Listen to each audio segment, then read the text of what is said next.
So I've already decimated the faith of a lot of people going up to college. And I meet a friend. His name was David. I saw him one night reading the Bible. I said, David, do you realize that book you're reading is not trustworthy? David looked at me and he said, Nabil, when you are multilingual, you can take a message that's given in one language and accurately translate that message into another language, and you've preserved the message. We know with certainty the message of the original New Testament. David and I start arguing about these things. We decide to start signing up for classes together. We go to each other's houses and study and just argue some more. We became best friends. I knew that David would take a bullet for me. If you don't know you can trust someone and they tell you to lay down your life, why would you listen to them? But if you have someone who's trying to tear down your worldview and you know that they love you, then you will engage with them and you will listen to them. Jesus claims to be God. Anybody can claim to be God. But if someone claims to be God and then proves it by rising from the dead, then there's someone to believe. David asks me, where do you think the case for Christianity stands? I'm putting it at 80 to 85%. I'm 100% sure in Islam. He says, test it to the same degree you tested Christianity. I apply the same level of skepticism. And that's how Muslims see Muhammad. When I studied the historical evidence,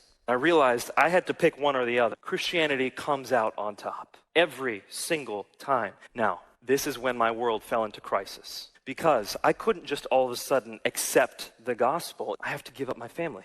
And so I asked God for dreams. God gave me a very clear dream. In this dream, I'm standing at the threshold of a narrow door. I want to get into that room because I know that that room is heaven, but I can't because of my friend David. He's kind of blocking the way. I knew that I had to respond to David's invitation. Luke chapter 13 said in big bold letters, the narrow door. I need time to mourn. I go back to my apartment. I pull out the Quran and the Bible, and I say, God, just give me comfort. And I open up the Quran. I realized there is not a single verse in the Quran designed to comfort a hurting man. I turn to the Bible, Matthew chapter 5. Blessed are those who mourn, for they shall be comforted. Jesus said that for me. I realized that's not just someone, that's someone that God was willing to die for. Our God, who created the universe, is willing to die. He loves us so much. He's willing to die for us. This is what he says. As I have loved you, so love one another.